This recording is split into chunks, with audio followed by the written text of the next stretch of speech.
So the round 3 dream team. I've had a look through most of the games. I've looked up some of the stats. Combination of my first impressions with some paperwork, and I've put together 15 players who I think had a pretty good weekend. This time I've not gone for one player from each team. Performance levels were such that in some games, there were so many good players, and other games, well, they're less outstanding. Last week I thought most teams had one guy at least who was really good, but yeah, like I said, not so much this week. Some positions though had heaps of guys that I could have chosen, and I just had to kind of really narrow it down. So yep, like I said, not every team is represented. I will kind of go through the end a little bit of honourable mentions at the end to make sure everyone gets a look in, but yeah, like I said, not every team's on this one. So, if you watched the Lions play the Bulls, you will not be surprised that I've chosen Dreyer, Van Rooyen and Marks for my 2 props in hooker. They just had a monstrous game. Their mauling was just unbelievable. They just kept going at it and just kept using that as a weapon, and it just didn't stop. So all 3 of them scored tries. When was the last time you saw a front row each get a try? Not that often, each member of front row getting a try. So yeah, really excellent work. Their work rate was great. Strength was just great. Scrummaging, I mean, yeah, it's kind of a beast to behold when you see these guys in action. So I don't envy anybody going to play them. It's the Blues next week. See how they go. In the second row, so I've gone for Adam Coleman from the Rebels. He had a pretty good game and a pretty dominant Rebels win. I've largely put him down. He had some good line out work. Just solid all round park, getting in there, and he had pretty quick hands. Like one of those tries, it was kind of like Coleman to Maddox to was it Naivalu, I think. Yeah, his hands were just quick for a lock, so it showed good stuff. Sam Whitelock from the Crusaders, so he made 22 out of 24 tackles. That's impressive, and again, the line-out steals were just a pain for the Stormers, and he was one of the large kind of reasons for that. So his defensive work in the line-out was really great. Didn't do much with the ball, 2 runs, 1 metre, but his work without the ball kind of largely made up for it. In the loose forwards, I've gone for Michael Wells from the Waratahs. Again, kind of a tackle machine. He made 16 of 16. Just really good engine on him. 6 runs, 32 metres, so decent with the ball, and he got a bit of work done on the ground, trying to get those pilfers. So yeah, pretty good effort from him. Sam Cane from the Chiefs. Again, good all-round game. 11 of 12 tackles. Forced turnovers, 5 runs, 37 metres. Just a real thorn in the Blues side in that game. A real disruptive force, does what he does best. He doesn't generate as much attention as like an Adi Savia because he's not as flashy, but he is always there doing that gritty work that the traditional 7 should be doing. So the rules might be changing, but he's still there.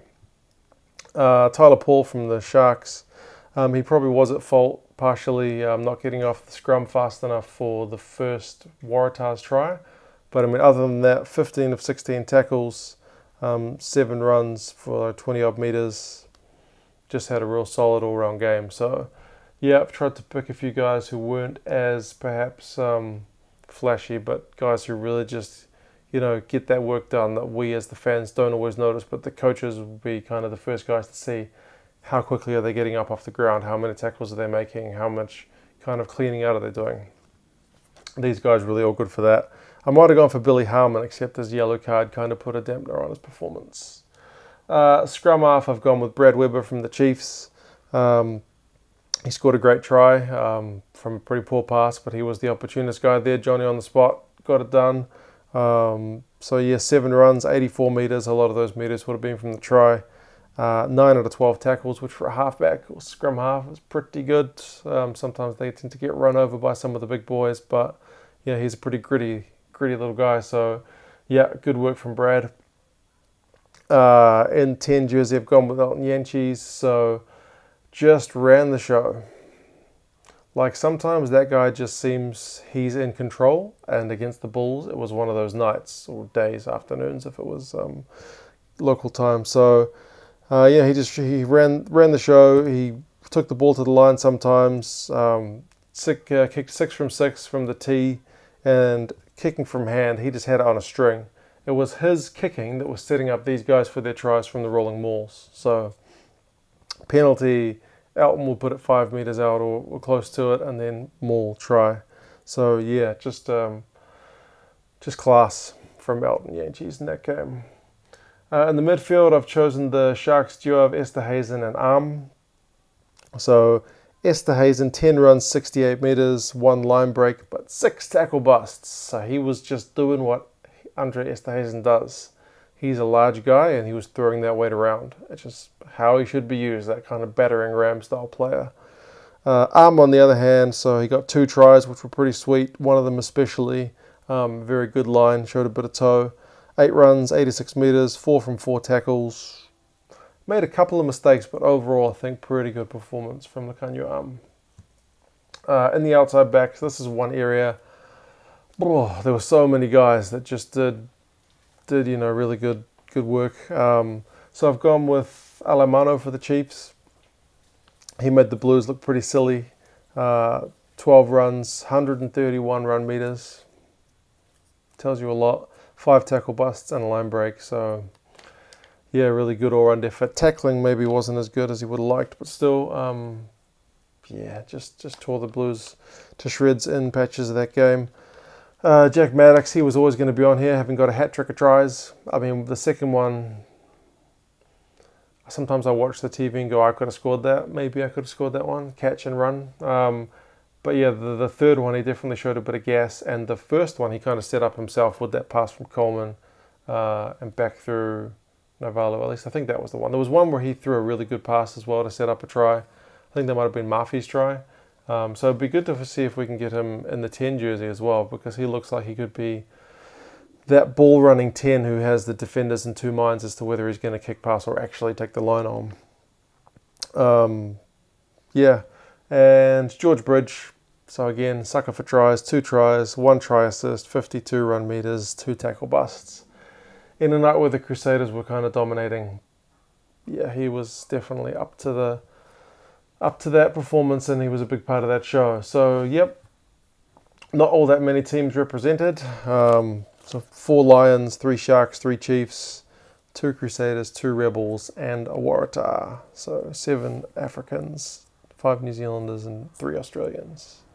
The Reds-Brumbies game was pretty less than awe-inspiring. Still a close match, which was always nice to watch, rather than like a blowout, but it wasn't like he's going to be dream of the week, team of the dream.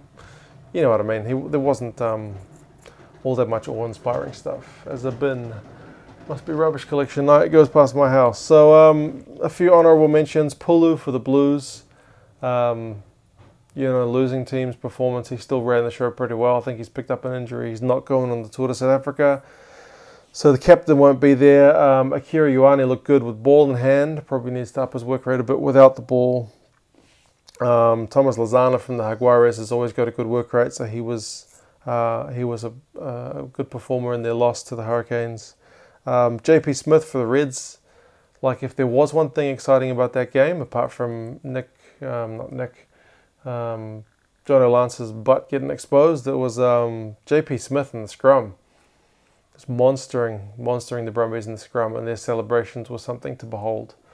The Bulls, I feel that I should have had some Bulls guys in here. Travis Ishmael's try was just candidate for try of the season stuff. It was really just the distance, the speed, the line, everything about that was just, yeah, beautiful. Pollard had a really good game in the first half at 12, so yeah, he kind of got moved into 10 when Boshoff went off, but he was really good in the first half.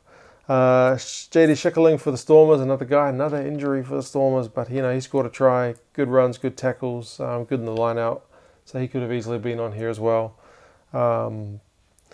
Brumbies, Kyle Godwin, he looked to break the advantage line when he got the ball, so he was decent, had a decent night, tackled well. Ben Lamb for the Hurricanes scored a great try, really made himself tough to tackle. For the Sunwolves, it's basically whoever was still on the field after 80. They got that many injuries, my lord. Anybody who lasted is their player of the week. But, Lapis Labiskakni is always there making a ton of tackles. So, yeah, a few honourable mentions and a few big guns for the week. That's my team. Like I said, a kind of combination of guys who scored tries and guys who got in a bit of grafting work. Let me know who your guys were. Like I said, I haven't seen all the games in full, so there might be some stuff that I missed. But, always keen to see your thoughts. So let me know who you think. And, I'll talk to you guys again for the next week.